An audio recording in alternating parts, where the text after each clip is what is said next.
There's so much conversation about this idea that, especially with menopause and perimenopause, that it's like sort of a grin and bear it moment. I hope my wife doesn't mind me sharing this, but she and I have had a wonderful marriage. I have a perfect life. I say I have a perfect marriage. I'm married to the girl of my dreams. She's very physical, athletic. She came to me one day and said, "Listen, Jim, this is seriously, it's not you, it's me. Like I'm dead inside. Like I don't feel like any sexual desire. This is really happening to me." And she's like, "I know physical activity is important for a marriage, so I'll hang in there." And I was like, "Come on, Stace, like I'm not a caveman." It's like, "Come on, I'm not a cretin. Like I don't want that. Let's go get this fixed." This idea that you got to tough it out, it's nonsense. It's real. And any guy that doesn't understand that it's real, it's like you got to punch him in the face. Like this, women are going through a real thing. It sucks. And women who grin and bear it, those results are bad.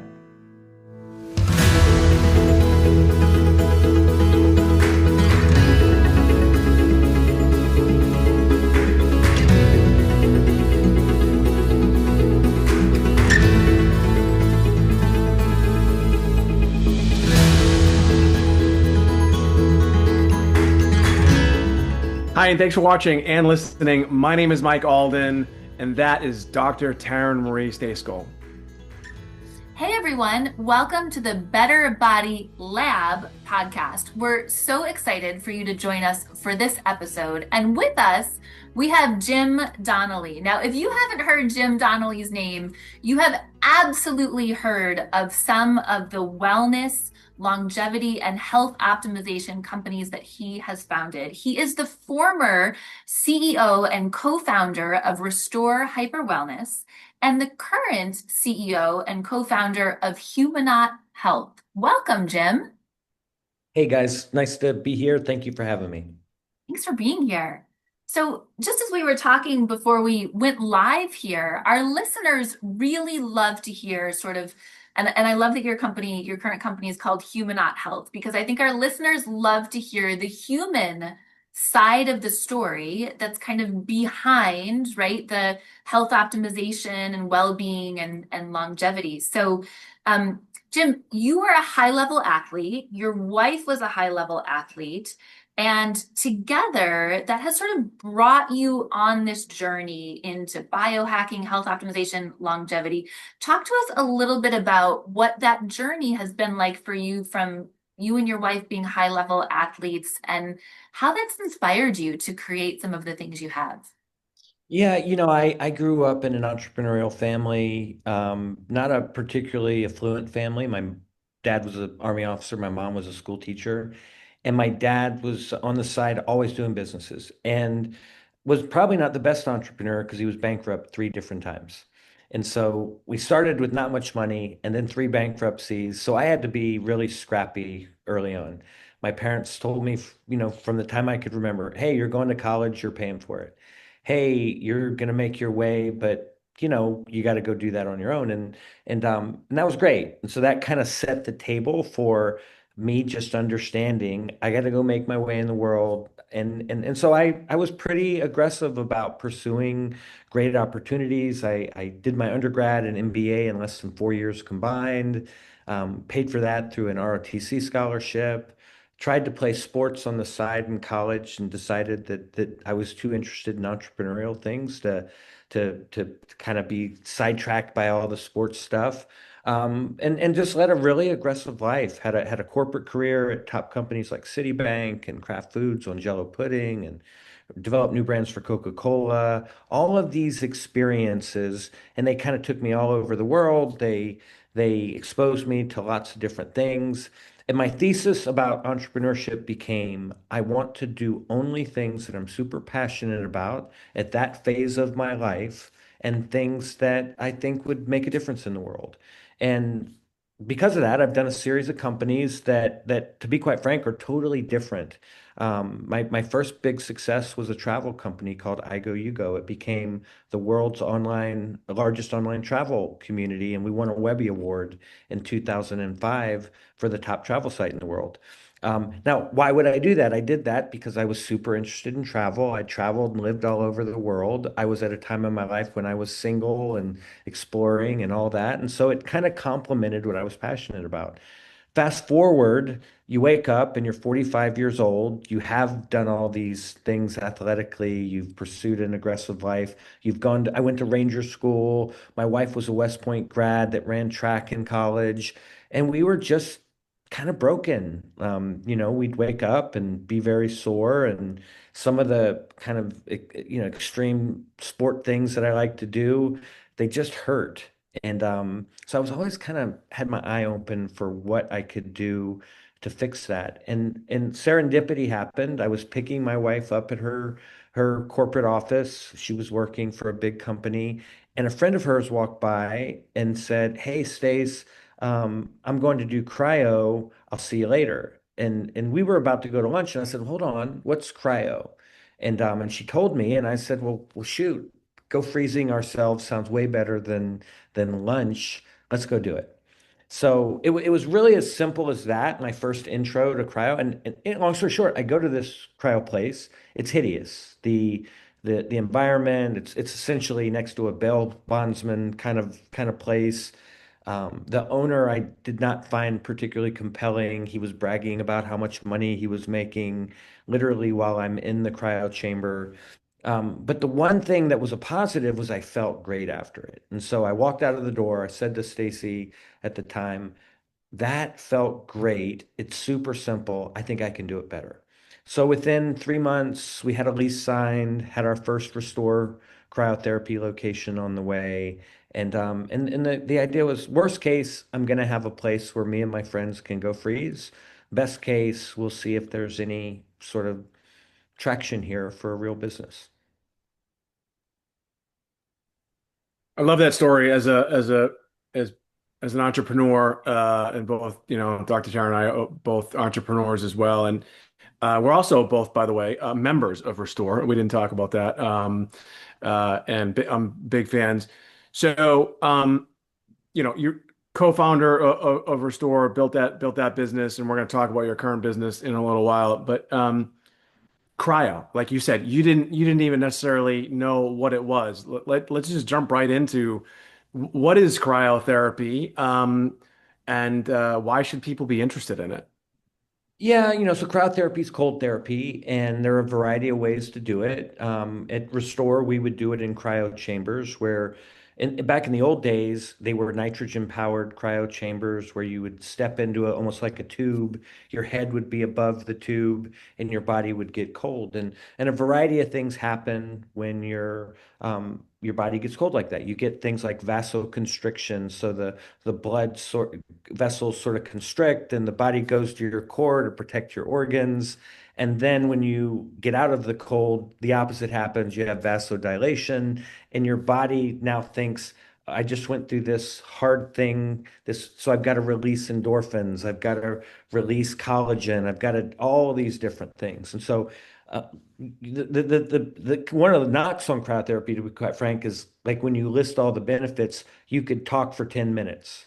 It's great for your skin. It's great for your energy. It's great for your psyche. It's great for, a variety of things. And people really enjoy doing it. It's the thing that kind of puts a step in their pep in their step. And it's a thing that actually takes away some of the what I would call inhibitors for the things they really need to do. So it removes that whole vasoconstriction, vasodilation thing, also removes inflammation from your joints. And so if you're training hard and you need to go recover, cryotherapy is great for recovery. If you've got joint pain in your knee or something like that, cryotherapy is really good because it's going to help get rid of the inflammation that's causing pain. And like I said, all along the way, you're going to be getting this endorphin boost and collagen boost and all these other things. So it's really great. And so then people ask, okay, well, what about cold plunge? What's better, cryotherapy or cold plunge? Well, first of all, they're both cold therapy. And what I always say really simply is the one that you will do on a regular basis is the best. And they always say, oh, okay, I get it. Because it's really hard to do cold plunge. If you've ever gotten into an ice bath, It's really hard. Cryo's a lot easier. So I say most people tend to do cryotherapy more regularly. Now, are there differences? To be quite frank, very little. The same thing happens with your body. There's like one little nuance of cold plunging that if you're injured, the pressure from the water is nice for that injured area. But other than that, it's really the same. The extra benefit of cryotherapy, particularly now, is all of the units are electric powered. There's no nitrogen in the system. So your whole body can go in, including your head. And the fact that your head's in there and the thermodynamics of how you lose heat, it does some nice things for your brain and other things that you don't get from an ice bath. But it's one of those things that everybody should be doing cold. It's just so obvious because it does so many good things for you. I know your wife founded a cryo company. What's it called again? It's called Chili Box. Chili Box. Yeah. So I've done both. I remember doing cryotherapy. I'm probably go back 15 years ago. And same thing. I went into the chamber. It was up to my head. I had had some knee injuries. You and I were talking earlier from just from wear and tear in football, and I definitely noticed the benefits as well. And I have a cold plunge here at home, and you're right. You got to like get yourself all geared up for it, and just no matter how many times you do it, it's still that kind of just you have to just psych yourself up for it. You do feel great after, but the science behind it. I know that I know you know a lot about the science, but the science behind both of these things. Tell us a little bit. I mean, is it you know we had somebody else on the podcast yesterday. We were talking about all the noise that's out there as it relates to health, wellness, and longevity, which you're an expert in. The noise that's out there about cold therapy. Is this really beneficial for people? Should everyone be doing it? Because the reason why I'm asking is because I heard a recent study that they came out and said, well, turns out now cold plunge is actually bad for your muscles, where you can actually have muscle atrophy. And I'm like, is it good? Is it bad? Should I get in my cold plunge? Shouldn't I? So I think me and some folks at Restore are probably in a unique position to answer that question. First of all, we've done millions of cryo sessions, so we've seen it at scale, number one. Number two, we actually have a scientific research part of Restore. And that part of Restore puts together studies and does it in conjunction with institutions like Harvard and Stanford. And by the way, those institutions fund the studies. So we've actually done these studies at scale and shown that cryotherapy absolutely has the benefits that you've been told they have. And we can say that unambiguously. For the most part, generally speaking, cryotherapy does reduce inflammation. Cryotherapy does increase your collagen. Cryotherapy does increase your endorphin, all of these things. It's good for you. Having said that, it's like anything in life. There are nuances to it. And so you talk about sort of muscle atrophy and all that. What I would say to somebody is if you go work out, you do not want to do cryotherapy immediately after working out. The whole point of working out is to sort of stress your muscles and stress your body, and then your body goes through things that help you build muscle. Like, don't short circuit that by getting in the cold immediately after. Get in the cold 3, 4 hours later so that your body's had a chance to do things. There are some people that have conditions that mean they should not do ice baths. Now, the typical person off the street doesn't have those conditions, but there are some people that if they're doing cold therapy, it can cause sort of their body to kind of get into a cytokine storm and all that sort of thing. So there are situations, but they're so specific that you would know about them if you had them. Like these are not things, oh, it's a mystery to me. Should I be doing cold therapy? It's like, no, most people can do cold therapy. Now, the other thing I'll say about it is I do have a lot of buddies, buddies that went to Ranger School with me, buddies I played sports with, and they're all kind of like in this tough guy mode. It's like longer, colder is better. It's not true. The science does not tell you that you got to go to 38 degrees and stay in as long as you can. What the science says is you got to do about 3 minutes when you do it. You got to do about 20 minutes a week cumulatively, and that the temperature isn't the colder the better, as long as you get it cold enough. Because there are people that do things like, I'm going to get into a cold plunge at 38 degrees and I'm going to do it for 10 minutes until I just have to get out. That's actually counterproductive. So that's the way I think about it. It's like the right dose matters, the right time matters. Um, Once again, cold plunge versus cryotherapy chamber, whichever one you're going to do consistently. Consistency matters, but it's not more is better. It's just the right dose is better. And that's the way we think. And that's been validated by studies, like I said, run with Restore in conjunction with Harvard and several other big institutions. It's unambiguous, it's good for you. Love Great. it. Are there differences for men and women when it comes to the cold therapies? Um, Not really. Once again, there are some conditions, there are some times when whether you're a man or a woman, you shouldn't do it. Like it's like a lot of things. HBOT, heat, everything. Like there are certain folks that have certain conditions that shouldn't do it, but they're so specific that once again, you would know if you weren't supposed to be doing it. For the most part, men and women are gonna do the same, but women are the same. Don't try to be a tough girl. Like I got to get in a cold plunge and it's got to be 38 degrees, or I got to get into cryo and I got to do 3 minutes and then I got to step out and I got to step back in and do 3 more minutes and I've got to do it all the time. No, you know, I would say it's good to know when to do it after workouts. I wouldn't do it when you're sick. I would cycle it in and out. There are times where I would do it for many days in a row, and then I wouldn't do it for a few days. It's like anything. Your body likes to cycle in and out of things. So you just got to be smart about it. It's common sense mostly. You threw in a term there. Both Dr. Taryn and I have experience in this. You said HBOT, hyperbaric oxygen therapy, I believe, right? Uh, I'm a fan, so much so that I actually wanted to get my own, but I realized that I probably shouldn't because I think there are certain things that you need to really be careful with when you're operating these things. Uh, if you could tell us, I mean, at Humanaut Health, you offer a lot of different therapies, and I want to see if I can get as many as we can in this interview.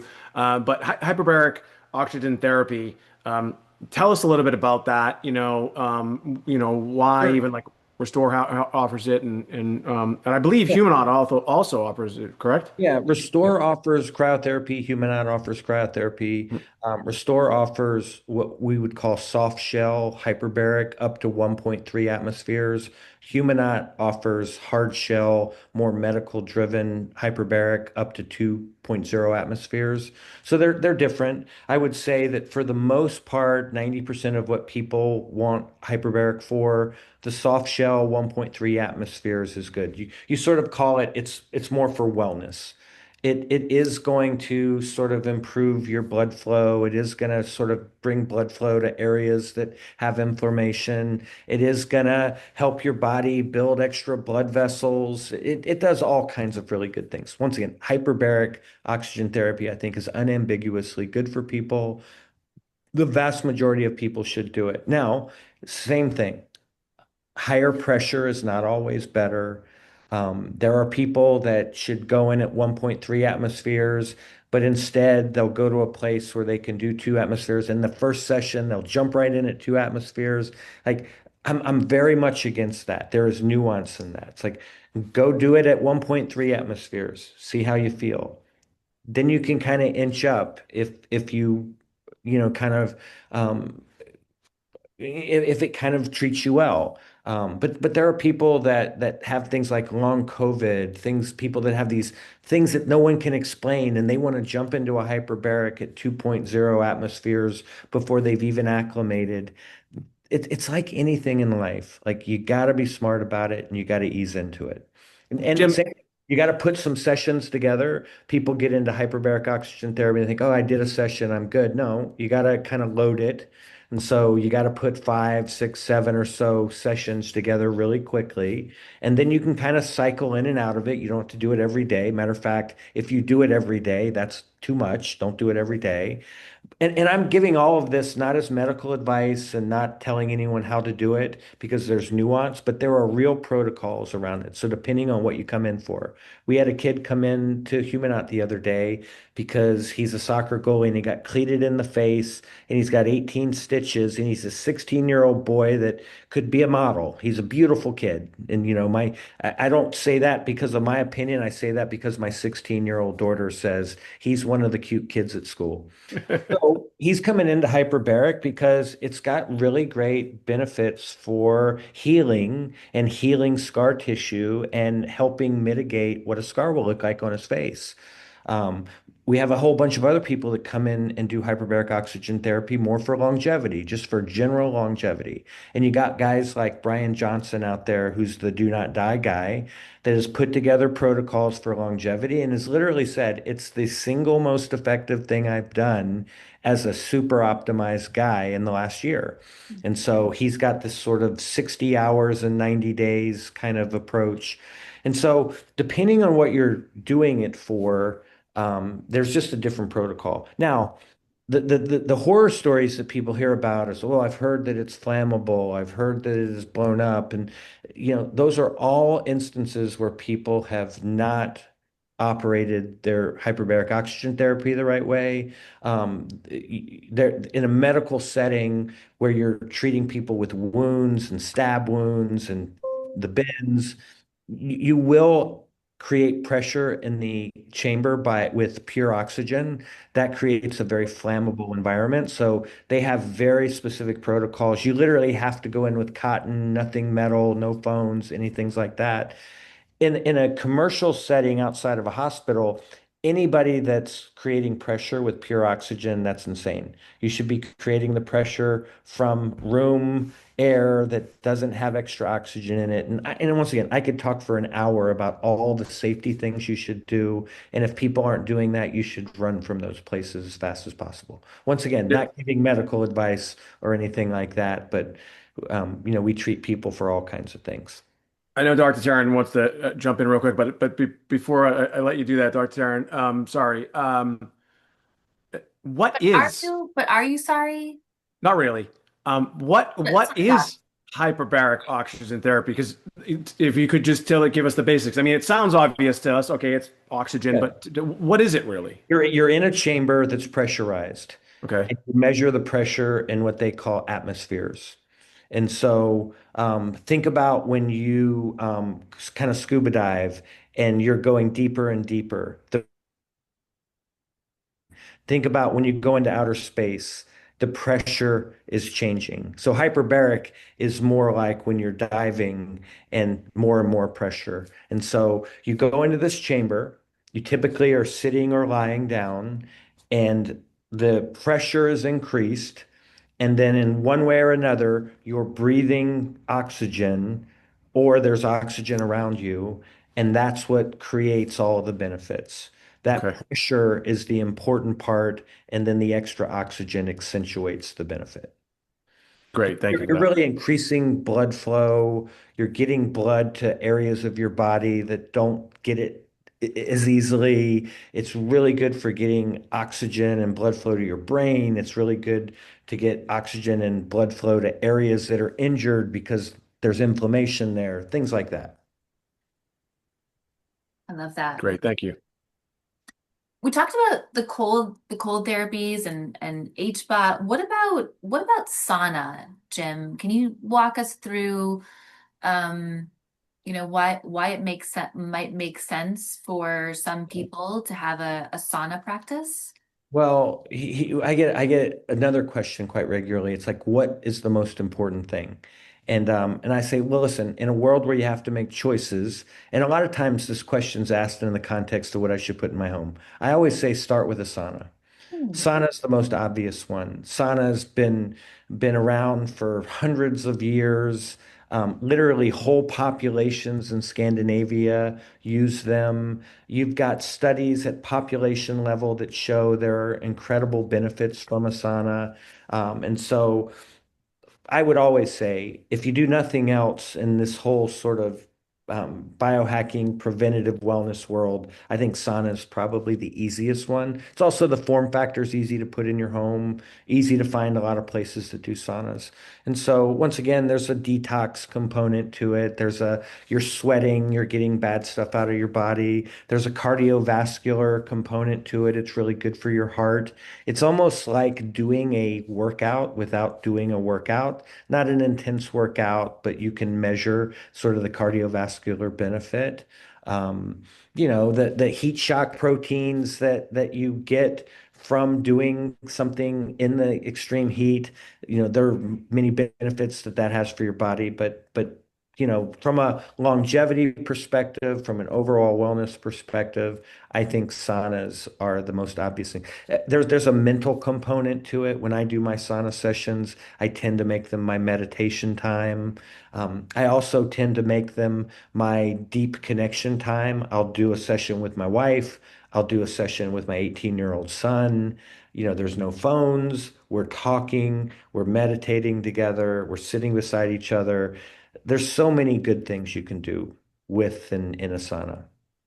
I heard you say heat shock proteins. I hear the cold shock proteins from cold plunge and cryo. Um, it's basically those proteins are released when your body hits a certain temperature. Is that basically what happens? Yeah, that's right. Mhm. Yeah. Yeah, Yeah. they help repair damaged proteins, they reduce inflammation, they help fight oxidative stress, they boost immunity, they support cellular repair, they give you increased stress resilience. It's kind of like the cold. You start talking about what does the cold do, and you just start listing off the benefits. These are these sort of like macro things that your body responds to, and because of that, you get a ton of benefit from it. And so sauna's unambiguous in my opinion. The bigger question I get around saunas is should I do infrared sauna or should I do traditional sauna? Traditional saunas will get up to a much higher temperature. The infrared saunas have the benefit of the infrared. It's kind of a hack to not having to be in quite as intense heat. Once again, I think the answer is they both work. Pick your poison or pick your pleasure. I personally like hotter saunas because if I'm going to go into heat, I want to sweat as much as possible because I like that notion of sort of cleansing my body. We live in a toxic world of microplastics and heavy metals, and there's debate about how much of that gets purged from your body when you sweat in the sauna, but definitely some of it does. And so I'm a big fan of sweating. And so I personally like the hotter traditional sauna. But at my house, I have a traditional sauna, excuse me, an infrared sauna that I've kind of rigged to get a little hotter. It gets up to about 177 degrees. A typical infrared sauna gets up to about 155. So there are models of infrared that get a little hotter. I kind of like the hot infrared, easy to put in your house, easy to use. So if you were to say to someone who was like anti-sauna, they didn't really want to go in the sauna, maybe someone who I don't know, got a sauna for their significant other as a Christmas gift. What would you say to that person on why they should maybe consider the sauna? Is it all those benefits, or is there maybe something else you wanted to add in? Is this Just Well, is this the for same? Is I'm this asking for a friend. is yeah, this like I said, I like the physical benefits. They're obvious. But I also listen, I went in and did a sauna with my wife last night. Not to be silly, not to be crude. That's 20 minutes where the two of us are sitting naked with no distractions and just talking. And if you have a partner that doesn't want to do that, like I would say you got other problems. Like that's a great time. Now, my wife's like, when I say we're sitting there naked, like she's like, "Don't look at me, I'm sweaty." Don't like so everyone has a different view of that, but I just love the fact that as busy as we are, we're both entrepreneurs, we're both doing our businesses, we're both in the wellness space. That is our time when we are completely connected we're doing something hard because, there's something in life about doing hard things.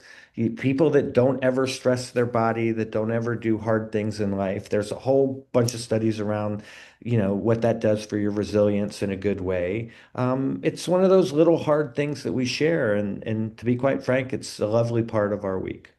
We we do it together 2, 3 times a week, and the other 2 or 3 times I do sauna, I do it with my 18-year-old boy. You know how hard it is to get the attention of an 18-year-old boy?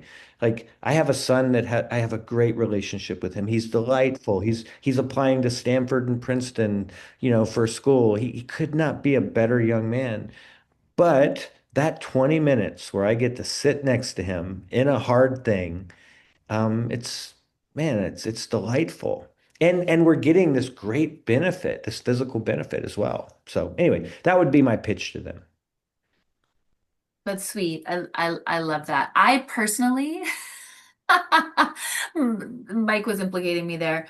I don't do cold plunge. I don't love to sweat either, but I am doing hot yoga, I'll have you know. So And, there and we are. listen, a lot of people don't like cold plunge. That is why my wife did Chili Box. It's an at-home cryo chamber. It gets just as cold as the commercial chambers. It comes in one piece. It's a beautiful piece of wellness equipment. It's probably the prettiest piece you'll ever have in your home. You can put it right next to your sauna and you can do contrast therapy, which is even better, hot and cold. It's very manageable, can't burn yourself or anything. It's just completely optimized for the home. And she sells it to people all over the world. She sells it to a ton of pro athletes and things like that. And I used to love cold plunge, but I'm kind of a chili box guy now. I'll pop back and forth, chili box, sauna, chili box, and that's kind of my session. Fire and ice, Mhm. which I'm sure you've heard that term. That's what we call it. I love I it. love it. Um, one of the we talked about some of the things that people can sort of harness or bring into their wellness routine. What about what's out there today, Jim, that like you kind of think people should run from? Well, I have a framework and I'll tell you what I don't like about the wellness business is that people are prioritizing the wrong things and they're sequencing the wrong things. And so I'm a firm believer that if you don't handle the foundational parts of health and wellness first, the rest of the stuff really doesn't matter. And I'll get back to an example like around cryotherapy, for instance. But the foundational stuff is movement and exercise, nutrition, sleep, stress reduction, and some notion of cognitive health, and you can kind of throw mental health in that bucket. And then somewhere you got to fit in things like connection and purpose. But those are the things you focus on. And when you're focusing on those things, you're getting 90% of the benefit. Now, once you've gotten those things in a good place, you got to look for things that help you do them consistently. So that's what I love something like cryotherapy for instance. Like the movement exercise part of the foundation, what are the things that stop you from doing that? Injury, soreness, or lack of energy soreness. So, hey, do your cryo before you work out so that you can then go work out. The problem out in this quote unquote biohacker world is people conflate things like cryotherapy as the thing. Cryotherapy is a tool to help accentuate all the other good things you're doing. It should not replace those foundational things. So places that will tell you, hey, you did cryo today, you're good, those places are ridiculous. Cryo is the thing that helps you do the real things, not the real thing. Now, it has some other ancillary benefits. I'm not saying it doesn't have some extra benefits, but that's the way I think about it. Get the foundational things right. And we do a whole bunch of stuff at Humanaut. We do therapeutic plasma exchange. We do EBO2 ozone therapy. We do methylene blue IVs. We do shockwave. We do PEMF. We do all of that. But all of that is meant to be the last 10%, not the first 90%. At Humanaut, we do tons of diagnostics. So number one, that's another thing is make sure you're going to a place that's personalizing things. So all those diagnostics, the 200 blood panels, the 75 other bespoke diagnostics, the body scans, the brain testing, the gut health, the movement diagnostics, all of those are things to do to tell us who you are. Now, once we know who you are and what your body is going through and what conditions you have, good, bad, or indifferent, now we can then open the menu up, open the aperture to all the right things. And once again, we'll start with movement, nutrition, sleep, stress reduction, and cognitive health, and then we'll layer on all this other stuff. But we don't start with therapeutic plasma exchange. We don't start with cryotherapy. We don't start with HBOT. We start with the foundational things. So those are the two things to look out for. Places that don't personalize the recommendations and places that give the impression that these things are more important than the foundational things. Those people and those places you should avoid. Jim, so I know we talked a little bit about, your background as an entrepreneur is one of the co-founders of Restore Happy Wellness, which again, Dr. Tara and I are still members of. Uh, you just talked a little bit about your current company now, Humanaut Health. We're going to put in the notes section where people can learn a little bit more about Humanaut Health. They can visit the website, Humanaut Health, and also check out your Instagram page, which seems to be pretty robust as well. Um, the if someone did want to take advantage of some of these therapies that we're talking about right now, I believe you have two physical locations, and uh, are you are you looking to grow it out and franchise it as well? Humanaut Okay. will be a similar trajectory as Restore. We have Okay. two locations open. We have a third one in Dallas under construction. We have seven other leases that we'll sign by the end of the month. By the end of this year, we'll have order of magnitude 10 locations, and then we'll open 20 to 25 a year till we get to 100, 125 locations. And we don't need to open quite as many Humanauts as Restores because we're doing much higher level medical stuff. We're doing things that are much more deeper, like stem cells. Like people will fly to Colombia to get a stem cell injection. They'll certainly drive across Austin, further than they would if we were talking a cryotherapy session. So that 100, 125 location covers the country. We also have some international efforts right now. We have a signed deal for Australia. We're working on some things in the Middle East. We're working on some things in India. So we think of Humanaut as something that will be a global phenomenon. The name itself is meant to sort of create the idea of a movement. Are you a humanot or not? It is actually sort of a way of living, a way of thinking about your health and wellness.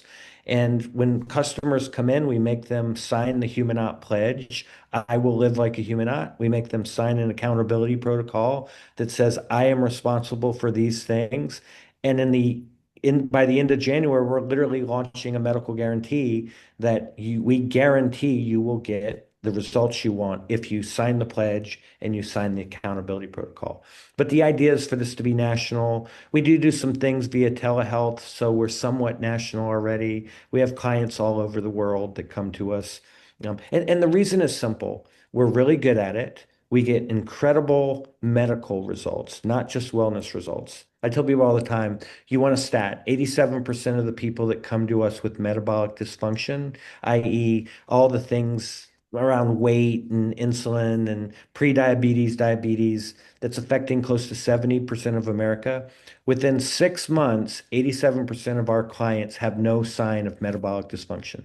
And so if you look at traditional medicine, they'll tell you they can do that for about 40% of people in over 2 years. So we always say we're more than twice as effective and four times faster.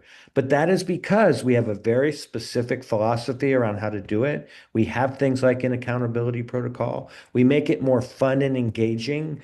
And whenever I do these long talks, I always say, if you want to remember two things about Humanot, remember two words, fun and guarantee. We will make what has previously been, i.e., medical stuff, hideous, more fun and engaging, and we guarantee results. Two things that traditional medicine doesn't even sniff doing. And so we're really proud of that. I just wish that you had more passion for what you do, and maybe we could talk about that after. You touched upon something briefly again that Dr. Tara and I are both very interested in, and talking to other people about. I'd love to hear about th this world and where it's going. You mentioned stem cells. So, and you mentioned going to Colombia and, you know, our understanding is so you have, you know, stem cells and exosomes and they're, you know, they kind of overlap sometimes. Two things. One, what are stem cells, right? And back to my original question, why is it important like cryotherapy? Why should people pay attention to it? And then the regulatory framework for it. As we, you know, I'm an attorney by trade. I'm just curious. I know some states have different regulations and different ways and how you can treat people with stem cells and exosomes. Tell us about one, why they're important, and then, you know, why people can trust going to a company like Humanaut and getting you know, this regenerative medicine. Yeah, so I'll start foundationally. The key superpower that we build at Humanaut is that we have an incredibly pedigreed, experienced corporate team, i.e., the business side. We've got, you know, 7 folks on the executive team, and between us, we've had 7 exits of $250 million or more, which, by the way, means nothing to the consumer, and it's not a way of bragging. It's simply a way of indicating that we're pretty good entrepreneurs. We scale businesses. We do really good businesses. In this space, we also have an incredibly pedigreed medical team. So we have people like Dr. Amy B. Killen. And if for every woman on this that's listening to this podcast, if you're not listening to or visiting Amy B. Killen on Instagram, you're missing it. I can't go anywhere and mention Amy and without a woman saying to me, "Oh my gosh, you work with Amy." But she's our medical director. She's the most followed doctor on Substack. She's world renowned for women's health, for hormones, for peptides, for sexual health. We've got Dr. Harry Adelson, who's been in the regenerative space for 25 years. He's one of the 2 or 3 most expert, you know, stem cell doctors in the world. We've got Dr. Ernie Navarro, who ran the practice at a prominent longevity clinic before coming to Humanaut. So, long story short, we've got the team that's very credible, that does things the right way, that understands the regulatory and compliance framework. So that's the first thing I'll say. The second thing I'll say is about the regulatory and compliance framework. The United States is like 40 different countries. You kind of alluded to it. You have to know how to do medicine in 40 different environments in the United States because the states are so different. And so once again, because we've done that on a national level at Restore and other businesses, we actually know how to do it at Humanut, so we're doing it. So then you move into specific areas like stem cells. I always say my simple analogy for people to wrap their head around, it's an FTC problem more than an FDA problem. The issue in America is you cannot make unsubstantiated claims about things like stem cells. And that's what has gotten people in trouble in the past. It's not so much that you're giving people stem cells, it's that you're making claims about what stem cells can do, and those claims haven't been substantiated. And chiropractors were particularly guilty of that a decade ago, and that created some backlash from organizations like the FDA. But the way medicine works in this country is doctors have tremendous latitude about what they can provide to their patients in a doctor-patient relationship. And so as long as you keep stem cells sort of in that environment, in that vein, and don't make public claims about what stem cells can do, you actually can provide pretty much everything that you can get anywhere else in the world. And so at Humanot, we do stem cells for hair, skin, sexual parts. We do injections for all your joints. We do injections for your tendons, different parts of your body. We do it in various form factors. We can use your own stem cells. We use umbilical cord stem cells. So we have this really wide range of options. So what are stem cells? Stem cells are the building blocks of your body. Everything in your body that sort of was grown and regrows and reproduces is a byproduct of stem cells. Stem cells are the most foundational building blocks of the body. And what happens is that as we get older, you know, we produce fewer and fewer stem cells. The bone marrow in your body has stem cells.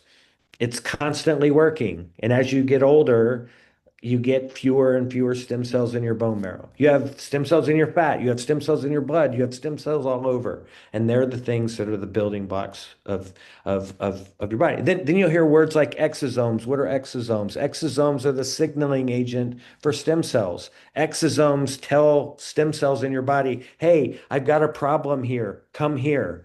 come aggregate here, come fix something here, come build something here. And then you can keep going. You can get into Wharton's jelly and you can get into all these other sort of, you know, tertiary things. But at the end of the day, stem cells are the building blocks of the body. There's a ton of things that stem cells help with.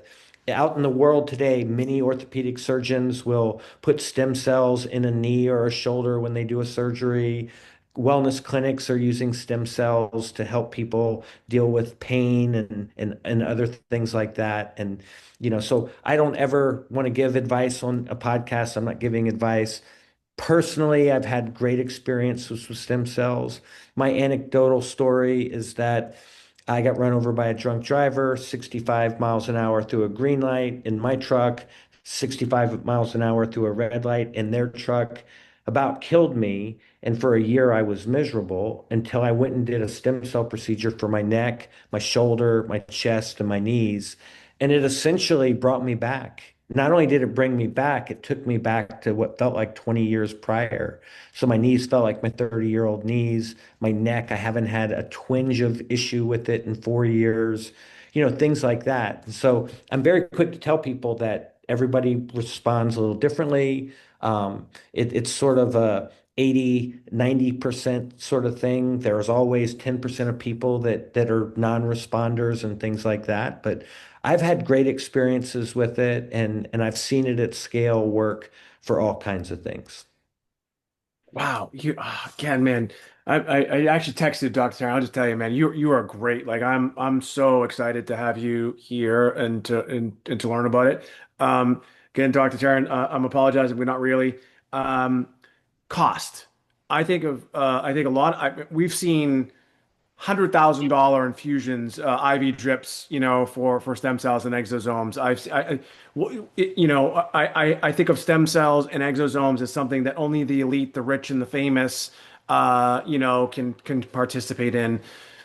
If someone was interested, let's say they wanted to go to Humanaut and do some sort of stem cell infusion or a package, so to speak, what's the cost?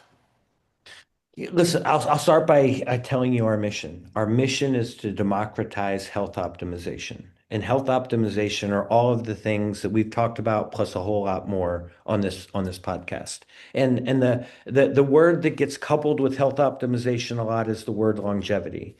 And the reason I like to use health optimization rather than starting with longevity is number one, health optimization is about feeling great today. Longevity is about extending your health span and your lifespan. So that's out in the future.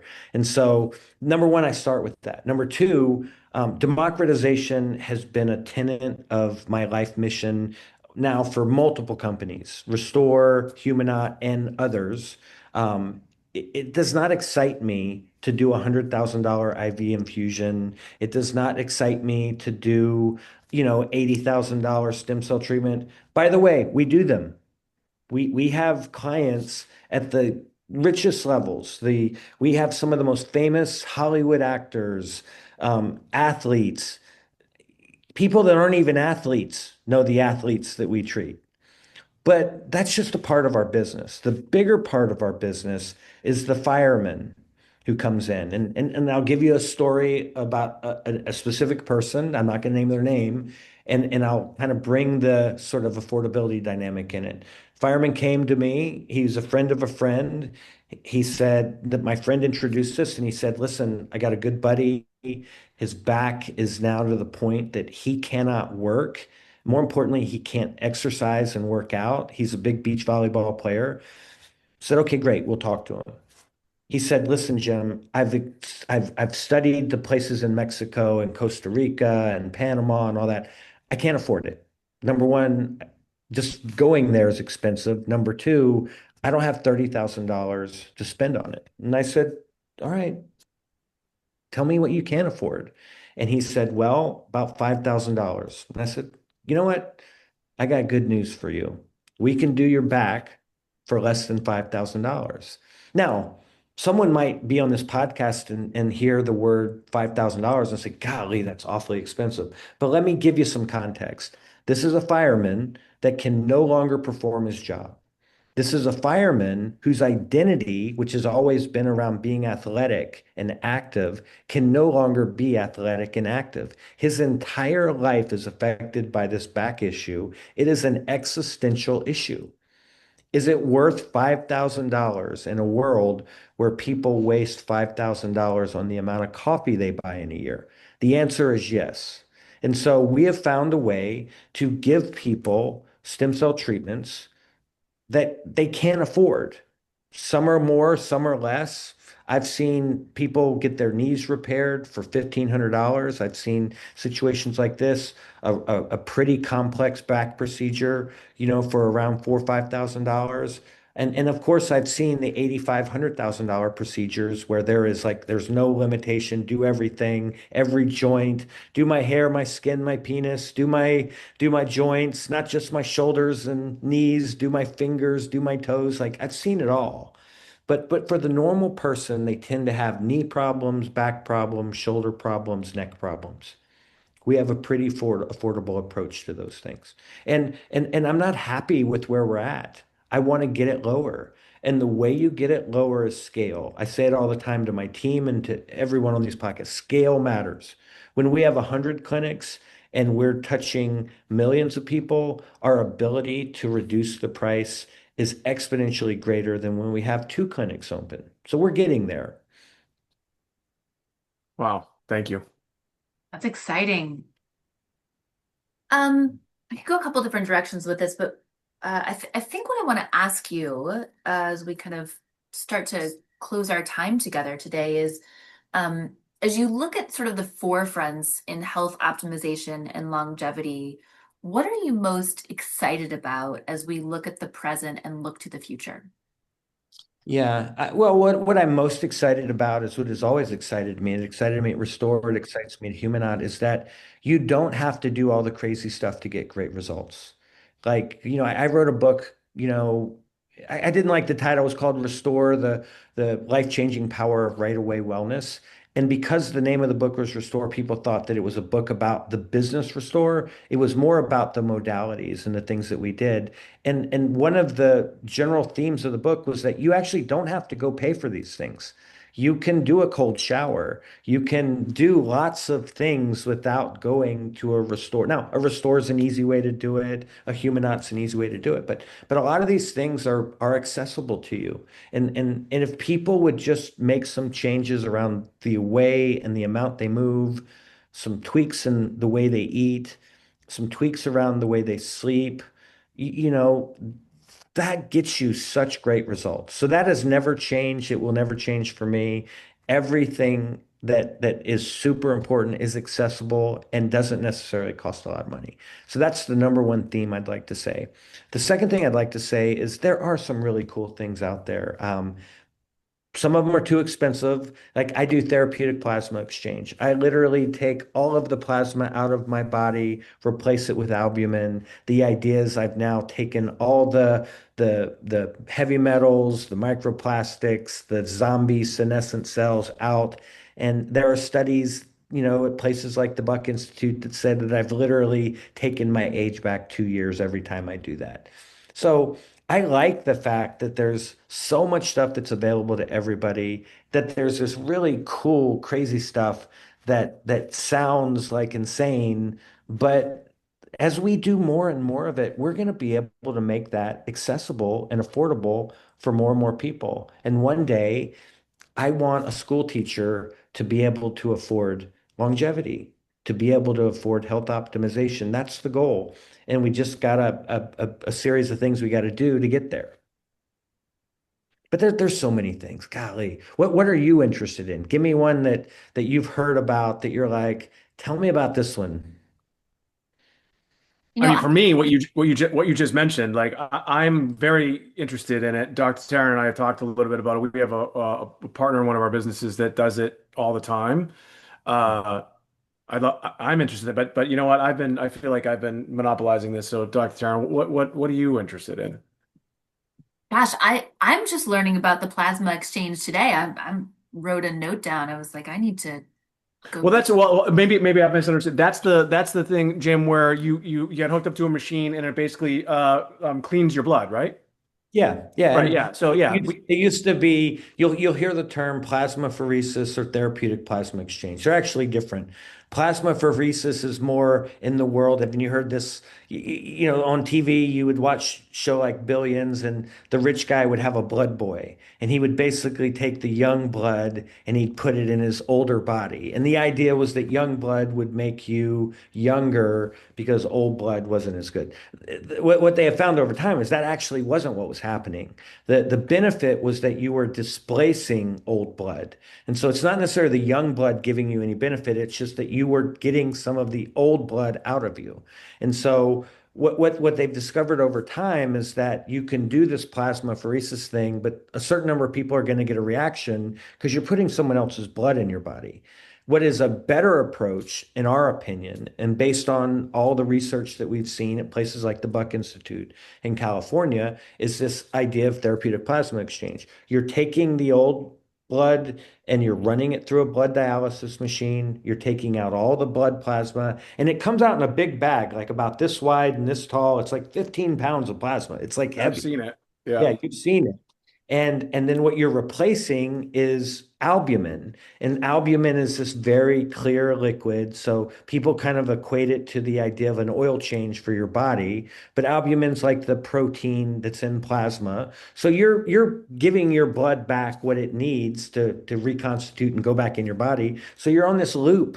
And you basically pull all the plasma out, put the albumin back in, and theoretically you're good. Now, there's some nuances to it. When you pull it out of your blood, you have a lot of the bad stuff in your tissue. So it'll leach back into your blood. So some people will do like 2 or 3 sessions in a 3-day period. So the idea is get it out of your blood, leaches back in your blood, get it out of your blood, leaches, but you've now pulled it out of your tissue. So you've in essence cleaned your body. And then you get on a schedule twice a year, once a quarter, or whatever. But it's one of those things that I'm lucky that I'm in this business because I get to try all this stuff. And to be quite frank, I get to try it and not pay for it. Now I've paid for it in many other ways. I've put Sure. millions of dollars into this business. I've dedicated my life for the past 20 years to the fitness, health, and wellness business. So I'm joking when I say I don't pay for it, but yeah, there's lots of stuff like that. For some people that can't afford therapeutic plasma exchange, like this EBO2 ozone therapy is a notch down. And it's about a third of the price, fourth of the price. You're pulling some blood out, you're putting an extra oxygen molecule into your blood, so you're ozonating it. And there's a little bit of filtering of your blood, there's the extra oxygen. Every one of these things has specific good things that it does for you. But once again, when it really works well? When you've done all the other stuff. The healthier you are, the better it works for you. Now, we have people who come to us with long COVID, Lyme's disease, all the bad stuff, and it helps with those things too. And so we've seen, wonderful, wonderful results for those things. But I always tell people, let's get the foundational stuff straight, at least to a modicum of a reasonable level, and then we can do all this other cool stuff. Not I like to get to the point where we're optimizing you. We're not like starting from scratch. Yeah. And by the way, when I say me, I'm just the mad scientist business person. I don't get to do any of the medical stuff. Like the doctors do all the medical stuff. Like I don't get to, I don't know anything about any of our patients' medical history or anything like that. Now, for better or worse, a lot of them think that I'm like all knowing about this stuff. So they'll kind of corner me and say, "Hey, what do you think about this?" We think, dude, I don't want to talk about your personal health. Like that's what Dr. Navarro's for. That's what Dr. Killen's for, things like that. Amazing. That's great. I love it. Yeah, I'll say, one of the things, I mean, I'm really excited about the plasma exchange that you shared, and it's not something that I've known about. I would say for me personally, being in, mid 40s perimenopause, one of the things that has really helped me and I'm really excited about learning more about is just the peptides that exist, today. Whether those are, like a prescription, like a peptide where a prescription is required and sort of FDA approved, or whether it's a research peptide, depending on its classification. I felt that the stack of peptides that I've begun to use has really helped minimize those symptoms of perimenopause and also really given me myself back. Yeah, people ask us what kind of customers come to us, and I say our customers tend to really go deep with us starting in their 40s. We have obviously have a lot of younger patients that want to know like their blood markers and how everything's performing. But when things start to get complicated, and for women and men, when you sort of hit your 40s, you've got perimenopause and menopause, andropause for men. These are real things. So they're real issues, and you got to be really thoughtful about them. And at Humanaut, we have all the tools. We have hormones, peptides, supplements, medications, all the exogenous molecules, the symptom, we have this really robust toolkit. Now, peptides is an interesting one. It's the wild, wild west. And, both using the peptide and the stem cell example, I always have this funny joke I tell. I say, I get my 10 richest friends in a room. I say, hey guys, we're going to go to Colombia. We're going to put strange things in our body and we're going to pay $30,000 to do it. Who's in? And I always joke, one guy will raise his hand like this, and I say, all right, you're out. And that's the guy you kick out of your friend group because it's ludicrous. Like, what makes you think that's a good idea? And I have some of the smartest friends that are spending thousands of dollars on peptides from Mexico and China. How do you know that it's good quality? How do you know you have no construct and context for how to evaluate these things. So Humanaut is really doing everything we can to make sure we have the right peptides, we have the right suppliers, we have the right third-party testing so that number one, we can actively consult you on what you should and shouldn't do, what you should put together, what you should include with other things like hormones. And we want to be one of the trusted points of truth around those things. And we also have a different approach. So you mentioned perimenopause. Here's something a little different about us. When a man comes in and says, hey, I'm interested in hormones and testosterone, our first question to that man is, do you have a partner? And they'll generally say yes. And I'll say, great, where is she? Because we don't want to fix you if we don't fix her. We think of health as an ecosystem. The worst thing we can do is fix a 45-year-old man's hormones and not fix his wife's hormones at the same time. You're creating this sort of life issue of he's fully loaded, she's not. And by the way, hormones are not just about sex and sexual, they're about brain health, heart health, and all the other. But that is the one manifestation that has a real physical world dynamic, and it causes a lot of divorces. And so we want to think about health in a different way. It's an ecosystem. You got to think about all the players in that ecosystem. So if you're going to get your hormones fixed, we're going to ask you, hey, where's your husband? If he's going to get his hormones fixed, we're going to say, hey, where's your wife? Because we think that should be done together. I love that. Maybe as sort of our last question, I'd love to hear your thoughts on this, and then we'll kind of wrap up and anything additional you want to share. There's so much conversation right now, and we sort of monitoring, Reddit threads and looking at what people are, kind of saying and discussing out in the world.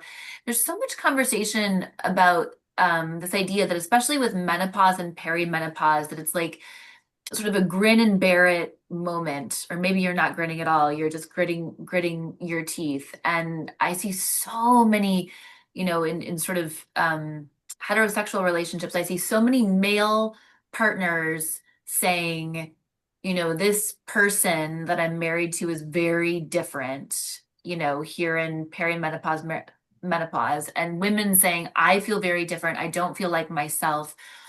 What would you say to people at that stage in life? Is this just like a sort of bridge we have to cross, a rite of passage, or can we do things today at Humanaut Yeah. Health and otherwise that is going to allow us to like maintain this sort of like full functioning and give ourselves back to ourselves and to our partners in some way? The 2001 Women's Health Initiative has caused tremendous harm to women. It was a initiative that gave the impression to doctors that hormones cause cancer in women. That has been completely debunked. It's false. Hormones actually, if anything, mean that women have a lower chance of getting cancer, and there's all kinds of other things around brain health and all that. So that's number one thing I always try to get out there. Number two, this idea that women should sort of tough it out and get through it, and it's a rite of passage. It's like, it's nonsense. This is a real thing. This is really happening. There are actually things happening in your body. By the way, men have a version of it called andropause. It's not nearly as dramatic, and no one's like boohoo for middle-aged guys with andropause. They just call it a midlife crisis, you know. But for women, it's real. And I'll give you a story, and I hope my wife doesn't mind me sharing this, but she and I have had a wonderful marriage. I have a perfect life. I say I have a perfect marriage. I'm married to the girl of my dreams. She's very physical, athletic. She came to me one day and said, "Listen, Jim, this is seriously, it's not you, it's me.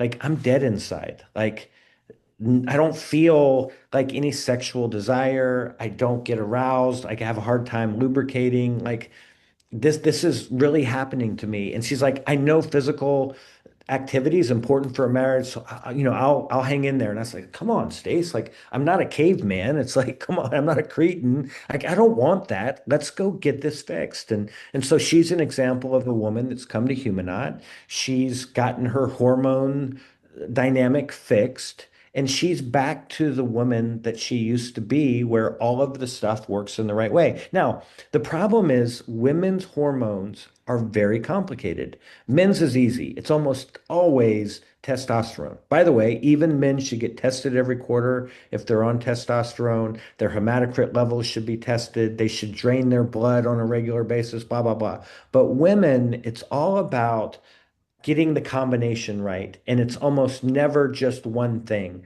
Most of the time, it does involve testosterone. Women need testosterone just as much as men, but it also involves two or three other things. And you have to titrate and play around with it a little bit and get it just right. But when you do, you can feel much better.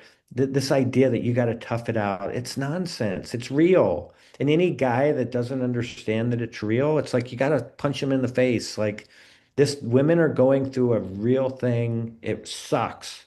But women who grin and bear it, those results are bad.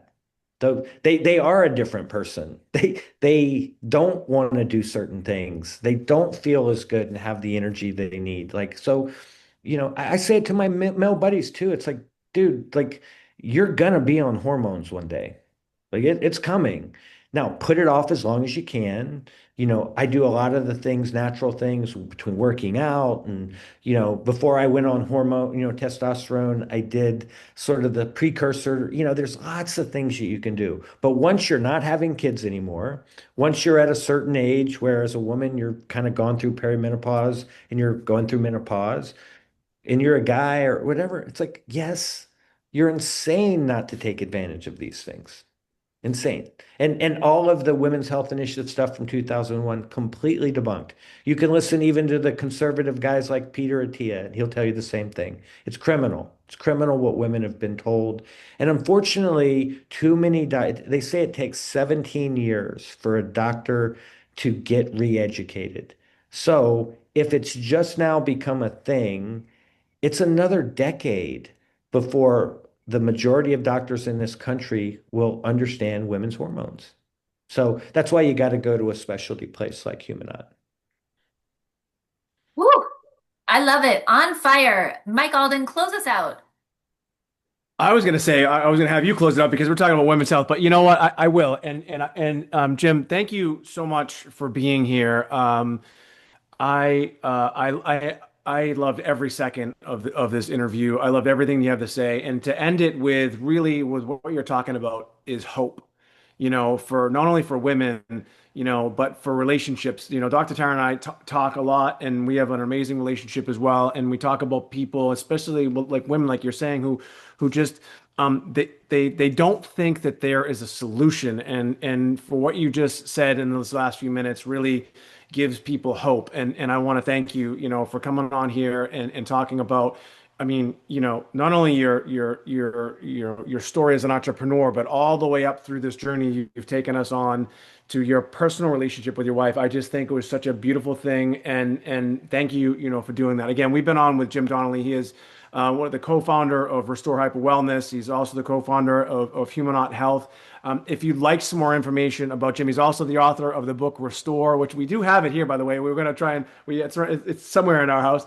And what a dynamic individual, and what just you are such a wealth of knowledge. If you'd like some more information about Jim, there'll be information right in the show notes, or Human Health as well. We have a lot of individuals and people that are looking for solutions and looking for answers. But also, if you're a business person, if you're an entrepreneur, you can go to humanauthealth.com. Again, there'll be a link right in there. And if you want to be a part of Jim's next big thing, so to speak, you can certainly reach out to them and learn how you could also become a franchisee. Jim, thank you so much for coming on today and sharing with us just all this information. And I'm a crier sometimes, and I'm actually pretty emotional about what you just shared. So thank you so much for being here. My name is Mike Alden. That's Dr. Tara Marie Stay-School, and this has been the Better Body Lab podcast. All right. Thanks, guys. How about that Jim Donnelly, Mike Alden? I was just saying, man, you and I have been around some great people, and I've had the good fortune of, talking to a lot of people in this space in my, 20 plus years in this industry, and he is great. I love the fact actually that he's not a doctor, but he's obviously a very smart guy, very charismatic, and very passionate. Like like everyone just heard in this interview, about what he's doing. And, I know we ended it with what I was saying about his honesty and candor, like the fact that he brought in his personal relationship with his wife like that. And I'm sure she'll be fine with it too, because of the space that she's in was just absolutely beautiful. Love that. I learned so much from him. First of all, I want to run, not walk to Humanaut Health and get that plasma transfer thing done. I see. I thought you knew about this. I didn't know that. It sounds awesome. It's the thing that Spiro does. He's talked about it before, but maybe he hasn't talked. I thought he talked about it around you before. Yeah, you literally you hook it up, and I've seen it. So you hook up, and it's like getting, like he said, it's like getting an oil change. I've been nervous about doing it because some people do actually have an adverse reaction to it, where they have to have like an EpiPen ready to go. But I would love to do it. We should totally do it. Totally do it. And by the way, for our listeners, Spiro is one of our partners Yeah, yeah, yeah. on Good the friend of ours. forefront of wellness. Yeah, Yeah. yeah, And yeah. I was also I was struck by so many things.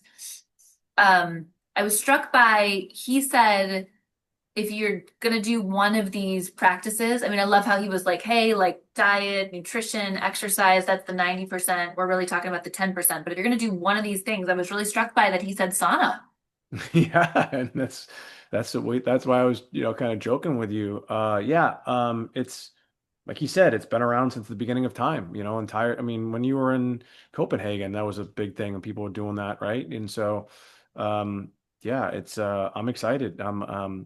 My beautiful wife got me a sauna for a Christmas present, and That's right. I can't wait to sit next to her.